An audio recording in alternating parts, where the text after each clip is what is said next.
Hi friends. हाय हाय। मैं आपका अरुण। बैठ जा भाई, बैठ जा। हाँ, आराम से। कुर्सी का तो सब लफड़ा चल रहा है। तो दोस्तों, आज आप लोगों ने फाइनली मुझे बुलाया है आपका टाइम पास और मेरा टाइम वेस्ट करने के लिए। तो देखिए, तालियां तो दोनों हाथ से बजती हैं। आप लोगों को भी हंसने की कोशिश करनी होगी। दोस्तों, मैंने एक एनालॉजी बनाई है जिसमें औरत और मर्द को अगर प्लैनेट्स की उपमा दी जाए तो औरत क्या है? औरत है पृथ्वी, स्टेबल, स्ट्रॉन्ग, सबको जीवन देने वाली। और मर्द ही है ना? हाँ, और मर्द इज लाइक मार्स, हमेशा अजम्पशन में रहता है, खोया ही खोया रहता है। पानी हो सकता है, जीवन हो सकता है, जिंदगी हो सकती है, गर्लफ्रेंड हो सकती है। वैज्ञानिक के दृष्टिकोण से नहीं, ये मेरा अपना ही दृष्टिकोण है। तो फाइनली सच ये है कि रिस्पेक्ट वुमेन। अगर औरत नहीं तो कुछ भी नहीं। एक जोरदार तालियां तमाम औरतों के लिए।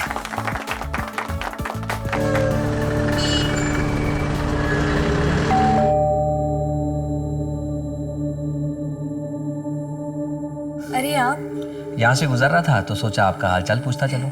आइए ना।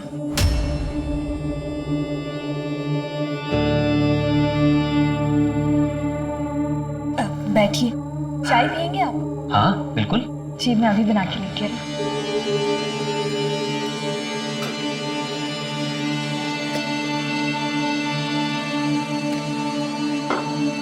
आप बस 2 मिनट रुकिए, मैं अभी आई। फिर से चाय की पत्ती खत्म हो गई? अब मैं बस लेके ही आ रही हूँ। डोंट वरी, चाय की पत्ती के अलावा घर का कुछ जरूरी सामान भी लेके आया। अरे, इन सब की क्या जरूरत थी? देखिए, मैं जानता हूँ किशोर के जाने के बाद आप अपना ख्याल नहीं रखती हैं। जिसके लिए ये घर बार सजाया था, अब वो ही नहीं रहा तो। आपका मूड ठीक करने के लिए ये मास्टर शेफ आज आपके लिए चाय बनाएगा। अरे आप बस देखते जाओ। लेकिन आप?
ट्रिप के लिए जा रहे हो, संभल कर रहना और अपनी टीचर की बात सुनना। अकेले कहीं मत जाना तुम लोग। ओके ओके ठीक है मम्मा। और सबसे इम्पोर्टेंट बात, तुम दोनों अपना ख्याल रखना। ठीक है। चलो जल्दी करो, चलो चलो जल्दी। यस, आप आ रहे हैं क्या हमें स्कूल तक छोड़ने? चलो चलो, आ जाओ। दादी के पैर छुओ। दादी खुश रहो, संभाल के जाना और खूब एंजॉय करना। तुम लोग रेडी भी हो गया इतनी जल्दी? गुड मॉर्निंग पापा। Good morning, good morning, enjoy your day. चलो चलो जल्दी। Bye bye bye. ये पार्टी आपने मुझे नौकरी मिली है इस खुशी में दी है ना? तो बिल भी मैं ही दूंगी। ये नहीं हो सकता, बिल तो मैं ही दूंगा। ये ठीक नहीं है। आपने अपने कॉन्टेक्ट यूज करके मुझे नौकरी दिलवाई, मेरे इतने टफ टाइम में मुझे हौसला दिया, कॉन्फिडेंस बढ़ाया और हमेशा मेरा ख्याल रखा। तो कम से कम मैं इतना तो कर ही सकती हूँ ना? ठीक है, लेकिन एक शर्त पर। आज से तुम, सॉरी, मेरा कहने का मतलब है आप, मैंने आपके लिए जो भी कुछ किया है उसके लिए आप बार बार मुझे थैंक्स नहीं बोलेंगे। तो फिर मेरी भी एक शर्त है। फरमाइए। अब से आप मुझे आप नहीं तुम कह के बुलाएंगे। तुम भी मुझे अब से तुम ही कहोगे।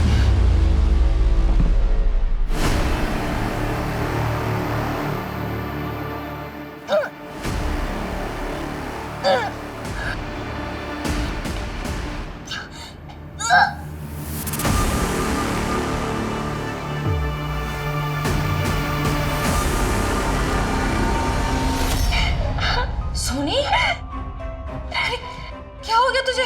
ठीक तो है ना तू? दीदी मेरे पेट में बहुत दर्द हो रहा है। हंसते हंसते अब आपके पेट में दर्द होने वाला है, क्योंकि मैं मिलवाने वाला हूं इस कैफे के मैनेजर और मेरी वाइफ कम एजेंट मिस्टर विमल से।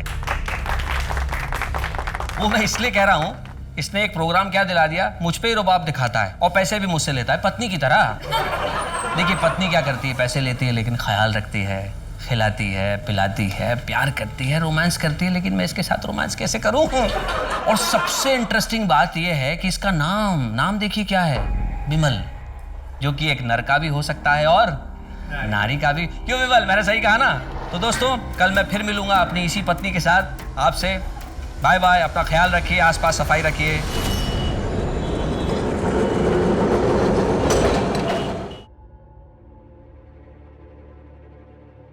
अरे इतनी सुबह सुबह कहाँ जा रहे हैं? बस माँ वो परेशान लग रहे हो, क्या बात है? कुछ नहीं माँ, हाँ प्रसाद दीजिए। ये क्या है तुम्हारे हाथ में? कुछ काम के कागजात है माँ। अरे दादा, आज तो आपको छुट्टी है ना? हाँ, लेकिन एक ज़रूरी काम याद आ गया, इसीलिए बाहर जा रहा हूँ। अच्छा माँ, जाता हूँ। अभी तो जाता हूँ नहीं, बोलो आता हूँ। आता हूँ माँ। सुनिए, बिना चाय पिए ही चले गए। अरे भाभी, दादा चले गए तो क्या हुआ, मैं हूं ना। और आपने इतने प्यार से चाय बनाई है, वो वेस्ट थोड़ी होने दूंगा। लीजिए। बहू, अरुण की कुछ खबर?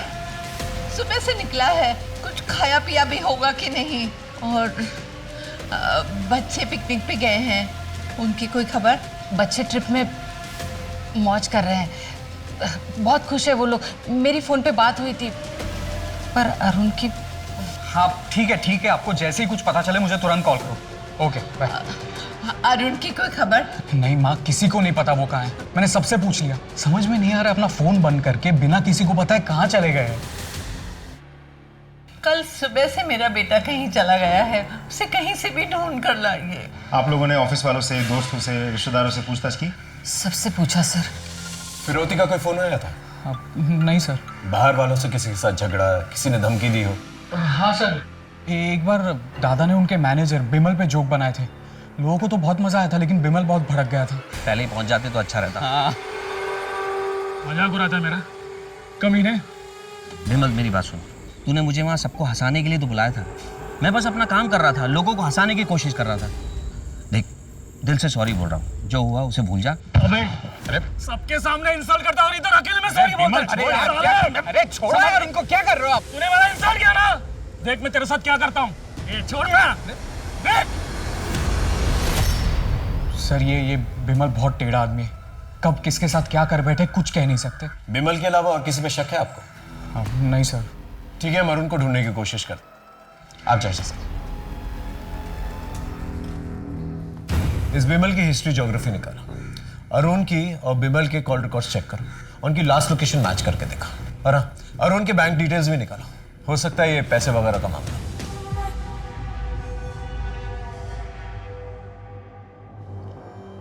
ये घर में ही थी या कहीं बाहर गई थी? घर पर ही थी, पर इसका पेट दर्द से क्या संबंध?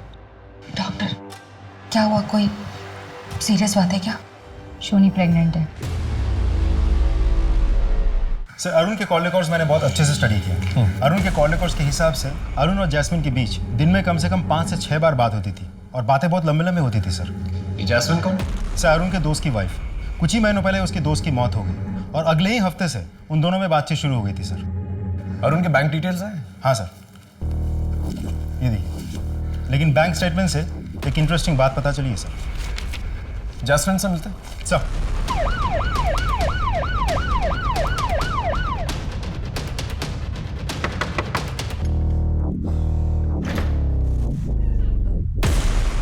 जी। आप जैस्मिन? जी आपको तो पता ही है कि अरुण लापता। कुछ आइडिया हो कहाँ होगा? नहीं सर। फोन पे बातचीत होती थी आप लोगों की? नहीं सर, सिर्फ 1-2 बार ही हुई होगी। और पैसों का लेन देन? मैं उनसे पैसे क्यों लूंगी सर? यह है अरुण के कॉल रिकॉर्ड्स।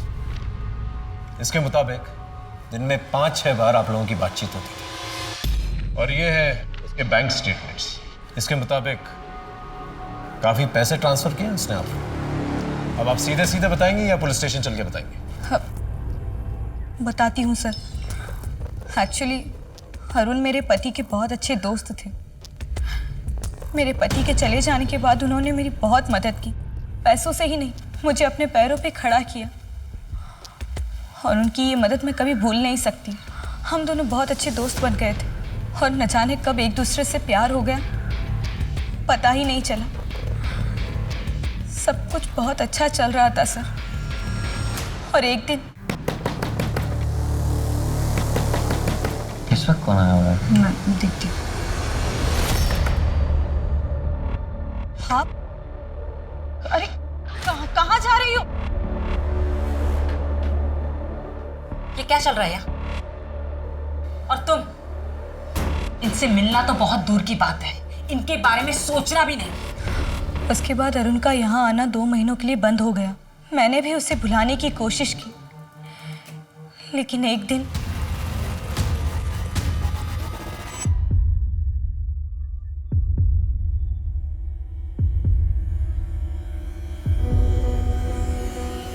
कितने दिनों बाद आया हो, कैसे है?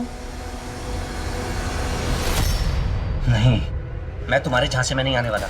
तुम भी तो धोखेबाज हो सकती हो शीतल की तरह। जैसे उसने मेरी आधी जिंदगी बर्बाद कर दी, आधी जिंदगी तुम बर्बाद करोगी। क्या हुआ है अरुण? क्यों इतने परेशान हो? अरुण और शीतल के बीच में कुछ तो हुआ था जिससे वो बहुत परेशान रहने लगे थे। मैंने इसे जानने की कोशिश की, लेकिन उन्होंने मुझे इस बारे में कुछ भी नहीं बताया और कभी इस बारे में बात भी नहीं की। वो हर वक्त उदास रहने लगे, हर वक्त परेशान रहा करते थे, और मुझसे जब रहा नहीं गया तो मैंने जिद करके उनसे आखिर पूछ ही लिया। लेकिन उन्होंने मुझसे कहा कि वो बात बताने से अच्छा है कि वो मर जाए। और उसके बाद मेरी कभी हिम्मत ही नहीं हुई कि मैं उनसे उस बारे में कभी बात करूं।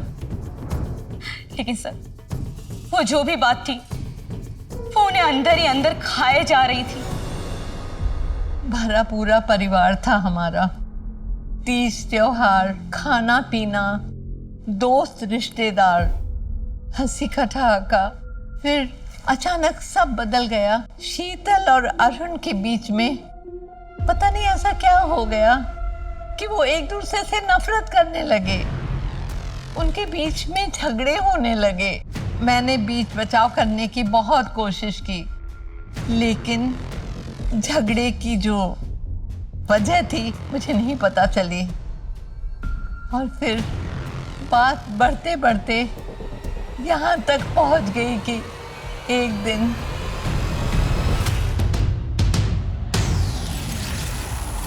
क्या हुआ अरुण? खून कैसे बह रहा है? क्या लग गया? दादा, क्या हुआ? माँ, क्या हुआ दादा को? शीतल अच्छी बहू है, समझदार पत्नी है, प्यारी माँ है, हमारे परिवार की नाक है। उन दोनों का रिश्ता बहुत अच्छा था, पर उस दिन के हादसे के बाद हम सब हैरान हैं। अरुण और आपके बीच में किस बात की वजह से टेंशन था? हर पति पत्नी में जितना टेंशन होता है बस उतना ही, और कुछ नहीं। देखिए, मैं मानता हूँ हर पति पत्नी में झगड़े होते हैं, लेकिन ऐसे नहीं होते कि खून बहने लगे जो अरुण के सर से बह रहा था। जैस्मिन को जानती हैं? कहीं वही तो वजह नहीं है आप दोनों के झगड़े की? कुछ दिनों से अरुण का बर्ताव कुछ अजीब सा चल रहा था। अरे क्या बात है भाभी, बहुत अच्छे लग रहे हो इस साड़ी में। हरी के छोटे भाई की शादी में जा रहे हैं, इसलिए ये साड़ी पहनी। हाँ, वहाँ पे आपको देख के लोग बेहोश ही हो जाएंगे। और तुम? चले? तुम आओ जरा, कुछ बात करनी है। एक मिठाई।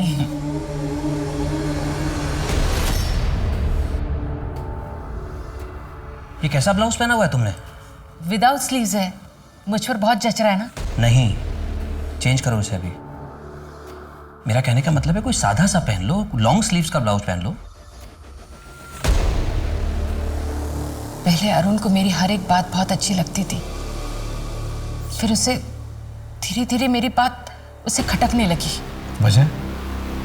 पता नहीं, कहीं अरुण को आप पर शक तो नहीं था? पता नहीं सर। शीतल के बिहेवियर से तो लग रहा है जैसे अरुण को उस पर शक था।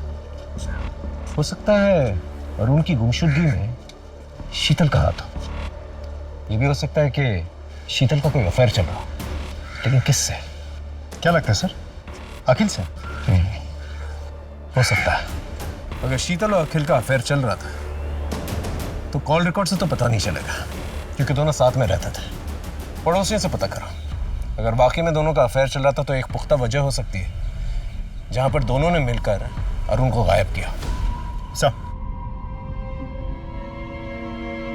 सोनी, तुम कुछ तो याद होगा ना? तुम किससे मिली थी? किसी ने कुछ खिलाया था या किसी ने कुछ किया तुम्हारे साथ? मुझे कुछ भी याद नहीं आ रहा दीदी। पेट में अचानक से दर्द होता है, बहुत भूख लगती है बार बार। क्या हुआ है दीदी मुझे? दीदी कल मैं स्कूल जाऊंगी ना?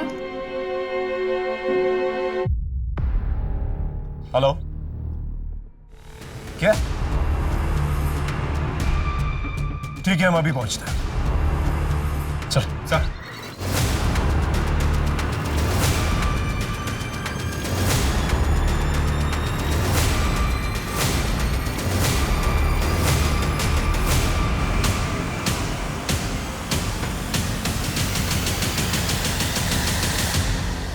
सर ये तो अरुण है। सर शरीर पे कोई चोट के निशान या घाव ऐसा कुछ भी नहीं है। मतलब जिसने भी किया है बड़ी सावधानी और चालाकी से किया। इस विमल को ढूंढो, वही एक सस्पेक्ट। पंचनामे के बाद बॉडी को पोस्टमार्टम के लिए भिजवा था और उनकी फैमिली को खबर कर दी। सर विमल का पता चल गया। कहाँ पर है? एक लॉज में छिपा बैठा है। लेकर आओ उसे। तूने ही अरुण को मारा ना? मैंने अरुण को नहीं मारा सर। उसने तेरा मजाक उड़ाया था, तूने उस पर हाथ उठाया और मौका मिलते ही तूने उसका मर्डर भी कर दिया। मैं उस झगड़े को कब का भूल गया हूँ सर। तो फिर शहर छोड़ के क्यों भागा था? लॉज में क्यों छुपा हुआ था? सर मैं कर्जे में डूबा हुआ हूँ, साहूकार मुझे ढूंढ रहे थे, इसलिए घर छोड़ के यहाँ लॉज में रह रहा हूँ। सारे मोटिव्स तेरे पास ही हैं अरुण को मारने के लिए, और कोई नहीं मारना चाहता था उसे। है सर। कौन? अरुण की बीवी शीतल। क्या? हाँ सर। वो अरुण को क्यों मारना चाहेगी? सर अरुण ने मुझे खुद बताया था, जब भी वो अपनी पत्नी के करीब जाता था वो इसकी बेइज्जती करती थी, कहती थी बदबू आ रही है। सर यहाँ तक कि वो उल्टी भी कर देती थी। सर विमल ने शीतल के बारे में जो कुछ भी कहा, शीतल ने या अरुण की माँ ने कभी भी ऐसा कुछ नहीं बताया हमें। एक पत्नी अपने पति को इसलिए मार देती है क्योंकि उससे बदबू आती है। ये बात कुछ हजम नहीं हो रही। जरूर कोई और वजह है जो घर वाले भी हमसे छुपा रहे हैं। ये शीतल और अखिल के रिलेशनशिप के बारे में कुछ पता चला?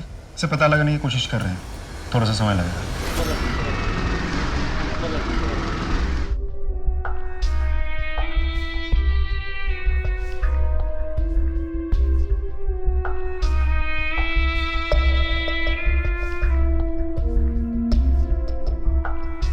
अब हम कुछ दिन यहीं रहेंगे और तुम्हें जो भी जरूरत पड़े मुझे बोलना। मैं बाजार से तुम्हारे लिए लेकर आऊँ। तब तक तुम इस कमरे से बाहर मत निकलना। फिर कब तक? जब तक तुम्हारा बच्चा डिलीवर नहीं हो जाता। मेरे बच्चे स्कूल के ट्रिप के लिए गए थे। पता चला अरुण जिस दिन घर से गायब हुए थे उस दिन उन्होंने वहां जाकर बच्चों को बीच ट्रिप से वापस ले आए। ना अरुण घर वापस आए और ना ही बच्चे वापस आए सर। तो उसके बाद अरुण की लाश मिली। और कुछ? सर रजिस्टर्ड पोस्ट से आज ये दादा का लेटर है। मैं आत्महत्या कर रहा हूँ। मेरी आत्महत्या के लिए मेरी पत्नी शीतल जिम्मेदार। शीतल की वजह से मेरी जिंदगी बर्बाद हो गई है, मेरा सुख चैन खत्म हो गया। आप पति पत्नी के बीच में क्या प्रॉब्लम थी? आखिर अरुण ने ऐसा क्यों लिखा है कि उसने आपकी वजह से आत्महत्या की? सर मुझे कुछ नहीं पता, सिर्फ आप लोग मेरे बच्चे को ढूंढ कर लाए। अरुण घर से निकला, फिर उसने बच्चों को पिकअप किया और उसकी लाश फिर कुएं के पास मिली। कहीं बच्चे वही तो नहीं?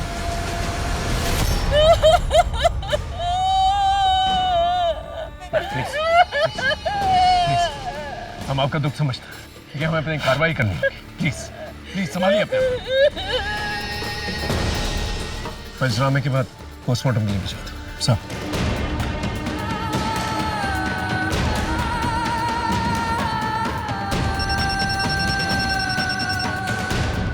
हाँ बोलो।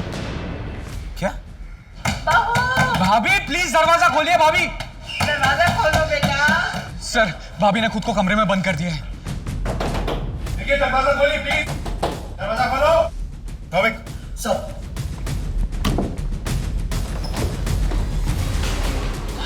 हे भगवान। भाभी। शीतल। अब हाँ सर। घर की तलाशी लेनी है। जी प्लीज। विनोद सब। चेक करो।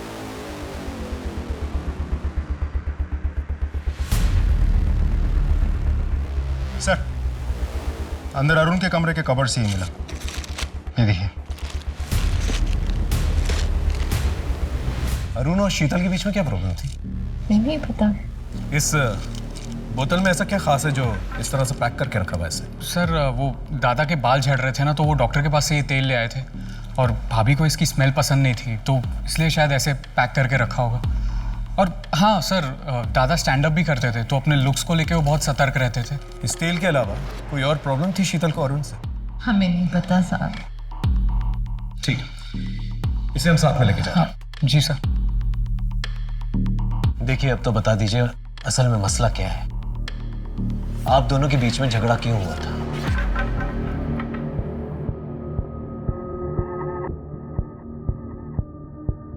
ये तेल हमें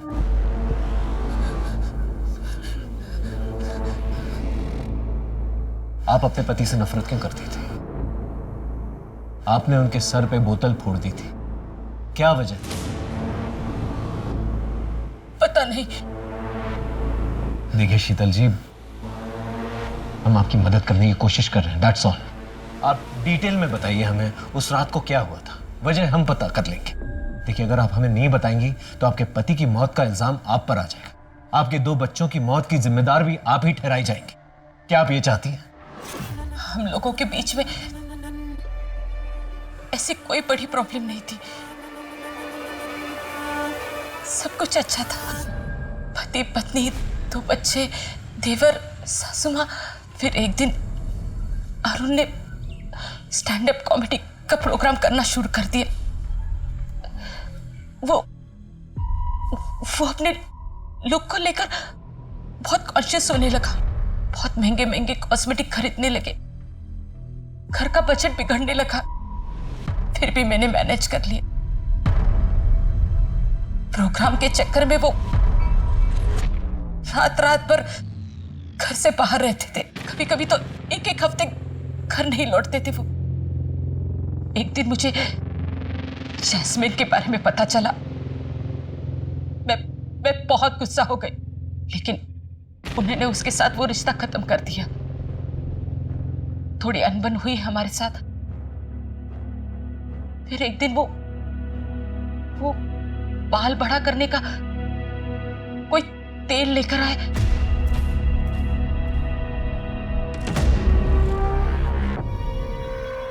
अरुण, कितनी बदबू आ रही है, मत लगाइए ये तेल।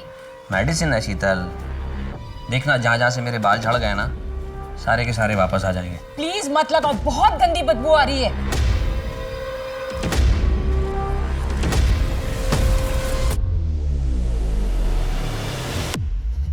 शीतल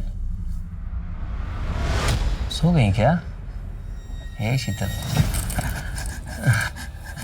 शीतल क्या हुआ?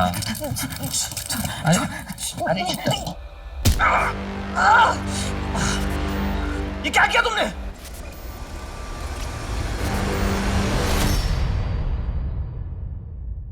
Arun, I am sorry. वो बाय मिस्टेक से मैंने सर पे, I am really sorry Arun, मुझे माफ कर दो। शीतल आखिर तुम्हें हो क्या गया था? हमारे बीच में ऐसी कोई बात नहीं थी, तुमने अपना आपा खो दिया। सच बताओ क्या बात है, बोलो। कहीं तुम मुझे गलत ना समझ लो। शीतल मैं तुम्हें जज नहीं करूंगा, मैं तुम्हें समझने की कोशिश करूंगा। देखो, तुम्हारे मन में जो डर है, जो तकलीफ है, उसे बाहर निकालने में मैं तुम्हारी मदद करूंगा। प्लीज बोलो, क्या बात है?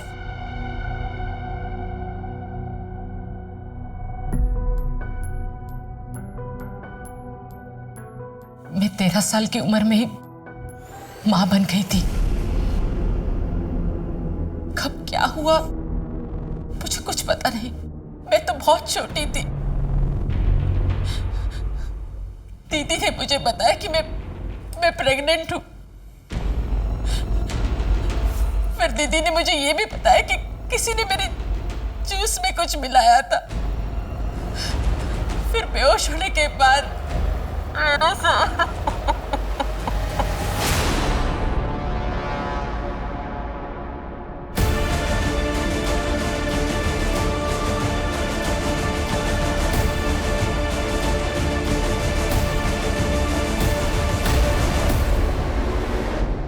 पिछले 27 सालों से ये दर्द मैं अपने मन में लिए जी रही हूं।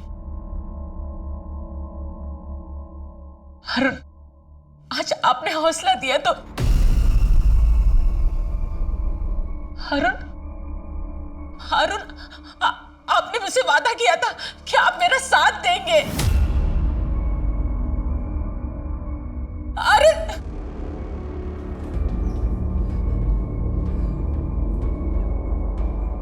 एक तो कच्ची उम्र में ऐसी पीड़ा के साथ जी रही थी। 13 साल का शरीर डिलीवरी का सदमा नहीं झेल पाया, इसलिए डिलीवरी होते ही मेरा बच्चा मर गया। आपने रेप की कंप्लेन लिखवाई थी? नहीं। क्यों? मैं बहुत छोटी थी। मुझे ये याद ही नहीं आ रहा था कि मेरे साथ ये बार बार कौन कर रहा था। हमेशा मैं नींद में हूं यही लगता था। मुझे बस ये याद है कि ये जो कुछ भी हो रहा था मेरी दीदी सोनल के घर में हो रहा था। ये सब की बात थी, इसलिए दीदी ने केस रफा दफा कर दिया और मैं भी कुछ नहीं कर पाई। आपकी बहन सोनल, वो अब कहाँ रहती है? सोनल दीदी और जिया जी का 10 साल पहले कार एक्सीडेंट में मौत हुई। आपके साथ जिस घर में वो हादसा हुआ था, आपको उसका एड्रेस याद है? डिटेल में तो नहीं पता, पर बनाटी में गार्डन है, उसके सामने विश्वास डेयरी के बाजू में ब्राउन कलर का वो ऐसा आर्क बंगला है। उसी में दीदी और जिया जी रहते हैं और उनके बगल में चैटर्जी और मित्तल जी, वो भी वहीं रहते हैं, दीदी के घर में। शीतल की कहानी सुन के ये केस और भी ज्यादा कॉम्प्लिकेटेड हो गया है। सर, ऐसा भी तो हो सकता है कि बचपन में शीतल पे हुए टॉर्चर की बात सुन के अरुण ने उन लोगों को ढूंढ निकालने की कोशिश की होगी, जिसकी वजह से उन लोगों ने मिलकर अरुण को मार दिया होगा। या सर, ऐसा भी तो हो सकता है शीतल खुद को बचाने के लिए मनगढ़ंत कहानी रच रही हो। शीतल को उस तेल से प्रॉब्लम थी, इसलिए उसने अपने हस्बैंड पे वार किया। हो सकता है कि वो तेल की स्मेल उसके अतीत के किसी हादसे से जुड़ी हुई है। क्या है कि कुछ हादसे ऐसे होते हैं जो दिमाग में घर कर जाता है, इंसान उन्हें याद करके भी याद नहीं करना चाहता, लेकिन फिर कुछ ऐसा होता है जो दोबारा से वो हादसों को ट्रिगर करता है और दिमाग के बंद दरवाजे दोबारा से खुल जाते हैं और फिर इंसान ऐसे रिएक्ट करता है जिस तरह से शीतल ने रिएक्ट किया अपने हस्बैंड के साथ। लेकिन अगर शीतल झूठ बोल रही तो उसने कमाल की कहानी रची है और अपने ही हस्बैंड और बच्चों को मार दिया। वो ऐसा करेगी क्यों? एक काम करते हैं, शीतल ने जो पुराना एड्रेस दिया है ना अपना, वहां चल के पूछताछ करते हैं, देखते हैं क्या क्लू मिलता है। Excuse me sir. हेलो, हाँ, ओके सर, पोस्टमार्टम रिपोर्ट आ गई है। बच्चों की बॉडीज में सेडेटिव्स मिले हैं। इसका मतलब नींद की गोलियां देकर बच्चों को मारा गया है। सोनी, 10 साल पहले जो हुआ उसे भूल जाओ। सारे मर्द एक जैसे नहीं होते, कुछ अच्छे भी होते हैं। ये देखो, मैंने तुम्हारे लिए एक अच्छा सा लड़का देखा है, तुम इससे शादी कर लो, ये तुम्हें बहुत खुश रखेगा। अरे ज़्यादा सोचो मत, मैंने हाँ कह दी है, बस 15 दिन में शादी होने वाली है। मैं चलती हूँ, मुझे बहुत तैयारियाँ करनी है।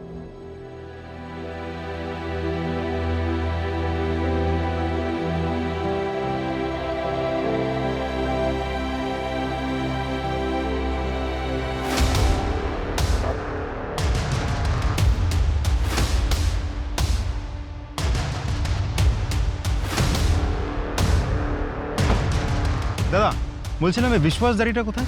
विश्वास डेयरी सर, यहाँ तो कोई विश्वास डेयरी नहीं। हाँ, गिरधर डेयरी है आगे।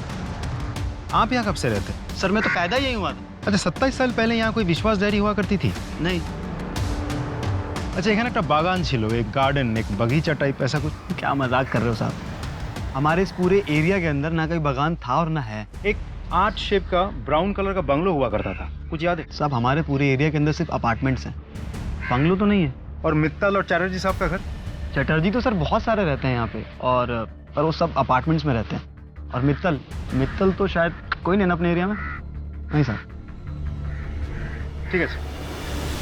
आपने हमें जो भी इंफॉर्मेशन दी थी वो सारी की सारी गलत है। ना ही कोई पार्क है वहां पर, ना ही कोई विश्वास डेयरी, और ना ही कोई ब्राउन कलर का बंगलो है वहां, ना ही कोई चैटर्जी रहते हैं वहां पर, और ना ही कोई मित्तल परिवार। आपने हमसे झूठ क्यों कहा? क्या छुपाने की कोशिश कर रही हैं? 27 साल पुरानी बात है सर, तब मैं बहुत छोटी थी, जितना याद था बता दिया, इससे ज्यादा मैं कुछ नहीं जानती।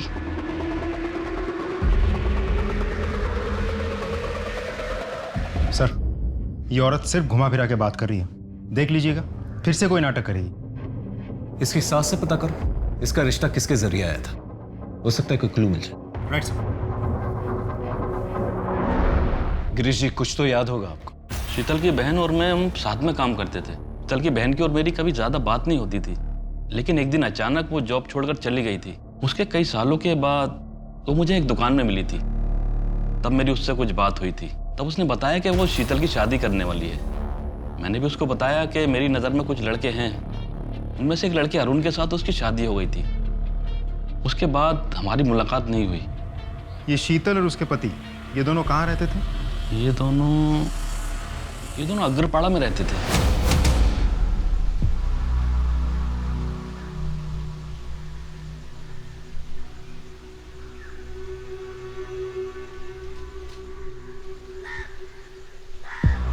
सर इस वजह से इनके ससुर ने ये घर खरीदा था, वो तो अब नहीं रहे, लेकिन इनको ये नहीं पता कि इनके ससुर ने किससे घर खरीदा था। क्या हम घर अंदर से देख सकते हैं प्लीज? जी हम उससे बात करके गए थे, आप देख सकते हो। Thank you.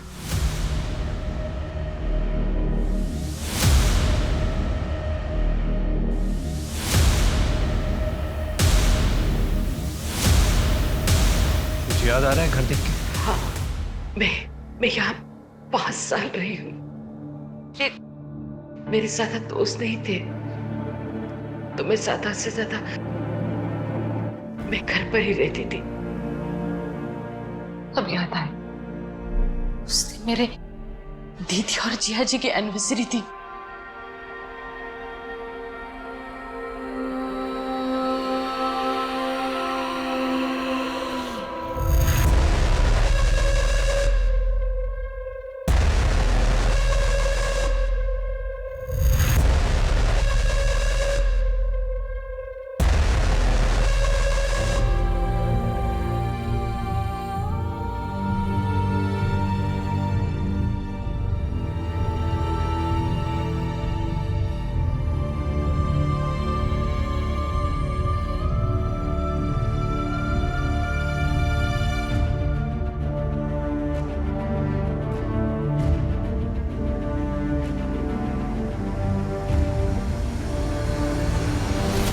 अब मुझे यकीन हो गया कि वाकई शीतल के साथ बचपन में वो अत्याचार हुआ है। सर सिर्फ शीतल के रोने धोने की वजह से हम उसकी बातों पे यकीन कर ले या उसको बेकसूर मान ले, मुझे नहीं लगता ये सही रहेगा, क्योंकि अभी तक हमारे पास इस बात का कोई सबूत नहीं है कि रेप हुआ था, और इस बात का भी कोई सबूत नहीं है कि उसकी दीदी और जीजा इसी घर में रहते थे।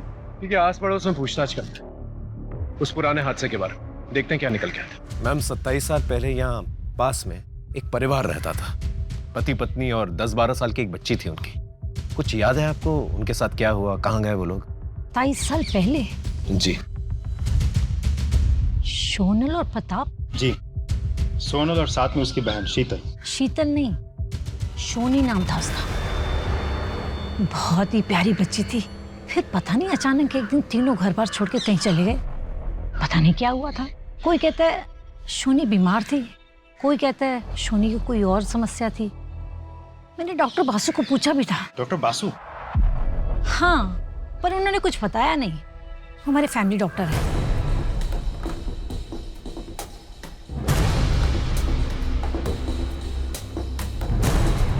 सर, मैं आपको थोड़ी देर में फोन करता हूँ। जी हाँ। सोनल और प्रताप के पुराने सामान में से ये फोटो एल्बम मिला है।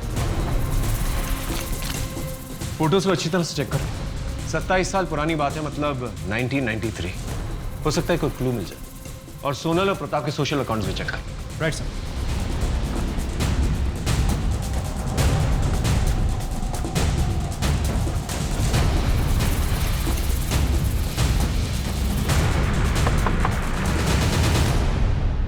सूरज यहीं पर रहता है? सूरज यहीं पे था, लेकिन वो भाग के चला गया है घर से। मिल नहीं रहा है वो, हम ढूंढ रहे हैं उसे। सर, हम इस केस को क्रैक करने की कितनी भी कोशिश कर ले, कहीं ना कहीं से कोई ना कोई प्रॉब्लम आ ही जाती है और सारे रास्ते बंद हो जाते हैं। इतना अच्छा क्लू था, वो भी हाथ से निकल गया। अब क्या करें?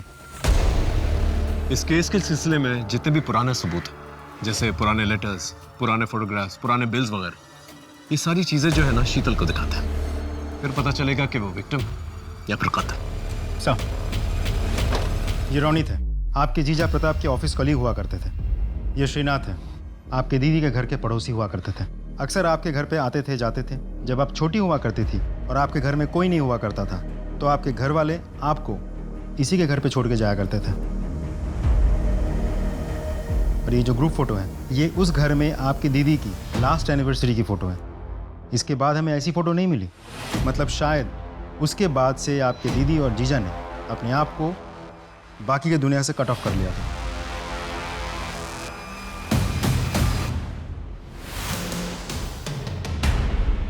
ऐसा क्या था इस फोटोग्राफ के अंदर जिसे देखकर शीतल ने इस तरह से रिएक्ट किया? Sir, sketch artist. हाँ, ये फोटो देख रहे हैं? ये फोटो 27 साल पुरानी है। इस फोटो में जितने भी लोग हैं 27 साल के बाद कैसे दिखेंगे, उसका एक स्केच चाहिए। अपने मुताबिक बना के लेंगे।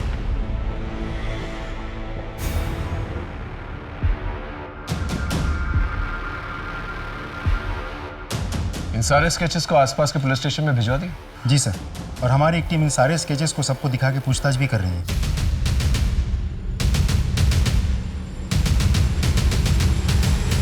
सर, इस फोटो में 2 लोगों की मौत हो गई है। और ये बाकी 3? सर, इनके भी डिटेल्स मिले हैं। ये तीनों प्रताप के दोस्त हुआ करते थे, अक्सर प्रताप के घर जाते थे। 3 में से 2 तो प्रताप के दूर के भाई हैं और एक दोस्त। स्टेज तो सेट, बस सूत्रधार को ढूंढने की जरूरत है। लेकिन सर, ये सूत्रधार है कौन?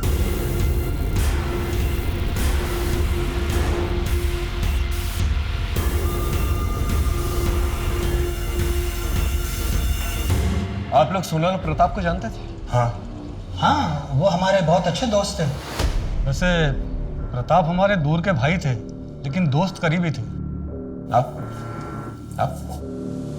शीतल, इनमें से किसी को पहचानती हो? किसी की शक्ल याद है तुम्हें? नहीं सर, इनमें से किसी की भी शक्ल मुझे याद नहीं है। ये किस बात की तहकीकात हो रही है? कौन है ये मैडम? जी, ये शीतल है, सोनल की छोटी बहन। उन्हीं के साथ रहती थी। ओ शीतल, हाउ आर यू? कैसी हो? पहचाना? मैं अविनाश। चलो भाई, निकलेंगे अब। जी जी, आप लोग जाइए। हाँ।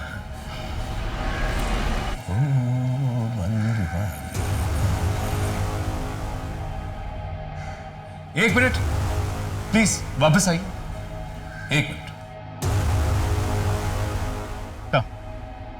इस बॉक्स में कुछ कॉस्मेटिक्स हैं। जो भी कॉस्मेटिक्स आप लोग डेली यूज करते हैं, उन्हें चूज कर लीजिए।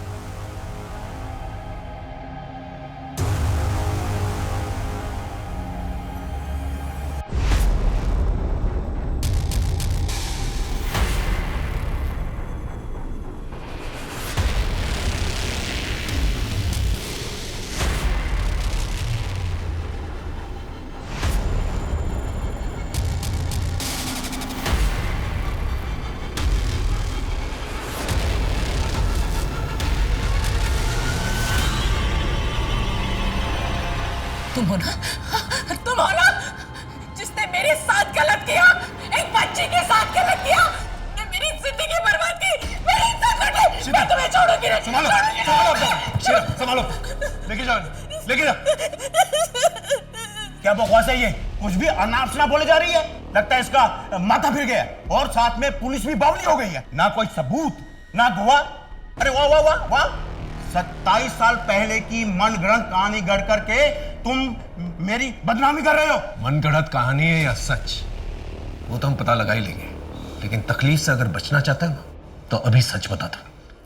13 साल की शीतल को तुमने क्या क्या किया था? क्या बकवास कर रहे हो? मैंने कभी किसी पर कोई अत्याचार नहीं किया। बिना किसी सबूत के आप कोई आरोप नहीं लगा सकते। मैं जा रहा हूं। रुकिए, जब तक का डीएनए टेस्ट नहीं हो जाता ना आपका, आप कहीं नहीं जा सकते। कर लो डीएनए टेस्ट। मैच किससे करोगे? ये सूरज, जब शीतल 13 साल की थी, उसका एक बच्चा पैदा हुआ था। वो मरा नहीं था, जिंदा है। वही ये बच्चा है। अब जब तक डीएनए टेस्ट नहीं आ जाता, यहीं पर रुको।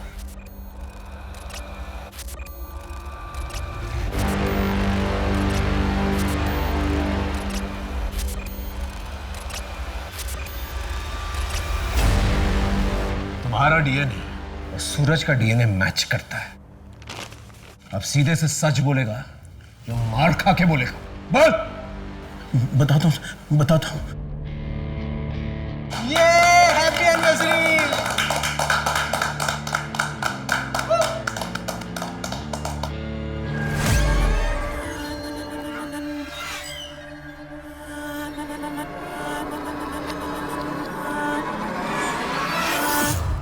जूस।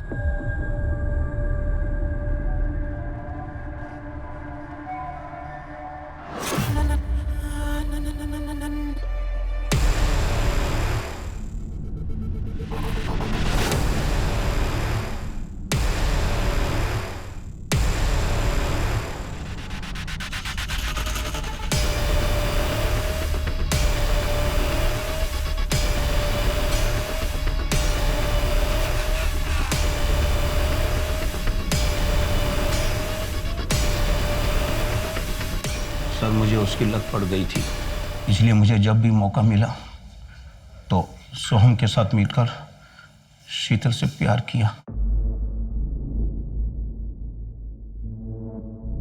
अविनाश ने तो अपना गुनाह कबूल कर लिया है। अब तुम दोनों बताओ, 13 साल की शीतल के साथ तुम दोनों ने क्या क्या किया था? सर, इस बात को 27 साल हो गए। अब इतने सालों बाद एक गलती को लेकर अब क्यों बवाल कर रहे हो? 27 साल पहले जो तुम लोगों ने गलती की थी, उसका बोझ शीतल आज तक उठा रही है। बचपन में मेरे साथ हुए अत्याचार से मेरे मन में एक हमेशा के लिए दर्द बना रहा, एक कमजोर पल था जब अपने आप पर बीती हुई बात मैंने अपने पति से कही। वही मेरी सबसे बड़ी गलती थी। पाप किया है शीतल तुमने, धोखा दिया है मुझे। जरूर तुम्हारे ही चाल चलन में कोई खोट रही होगी, तभी तो उन लोगों ने तुम्हारी इज्जत पर हाथ डाला। मेरा ही नसीब खराब था जो तुम जैसी बच्चालन औरत से मेरी शादी हुई। अरुण, मैंने कहा ना, मैं दूर हटो मुझसे। अरुण, अपने पति पर भरोसा करके अपनी जिंदगी का सबसे बड़ा दर्द मैंने उनके साथ शेयर किया। मैंने सोचा वो मुझे सहारा देंगे, मेरा हौसला बढ़ाएंगे, पर वो तो मुझसे नफरत करने लगे, मुझ पर शक करने लगे, और तो और हमारे बच्चे उनके नहीं किसी और के हैं ये समझकर उन्होंने बच्चों को भी मार दिया। अगर अरुण का मुझ पर विश्वास होता तो न वो बच्चों को मारते और न खुद आत्महत्या करते। वो ये एक इम्पॉसिबल केस था जो शायद कभी सॉल्व ना होता। 27 साल पहले हुए एक भयंकर अपराध को पुलिस ने बिना किसी एफआईआर, बिना किसी पुख्ता सबूत, बिना किसी चश्मदीद गवाह के उजागर किया। उन अपराधियों को पकड़ा और कोर्ट से उन्हें सजा भी दी गई। हम अक्सर कहते हैं कि अगर आपके साथ क्राइम हुआ है तो ओपन अप, उसके बारे में खुल के बात करो, न्याय मांगो। पर ओपन अप होना इतना आसान नहीं होता, क्योंकि हमारे समाज में कड़वी सच्चाई को स्वीकार करने की हिम्मत नहीं है। तभी तो लगभग 99% रेप केसेस रिपोर्ट नहीं होते। ताज्जुब हुआ ना? पर यही सच्चाई है। इसे बदलना हो तो हमें वैसा माहौल बनाना पड़ेगा। औरत की पीड़ा सुनने और समझने की हिम्मत रखनी होगी। तभी औरत अपनी आप बीती के बारे में खुल के बात भी करेगी और न्याय भी मांगेगी। इसी सीख के साथ मैं सोनाली कुलकर्णी आपसे विदा लेती हूँ। फिर होगी मुलाकात एक ऐसे ही चौंका देने वाले केस के साथ। तब तक अपना और अपने परिवार का ख्याल रखें।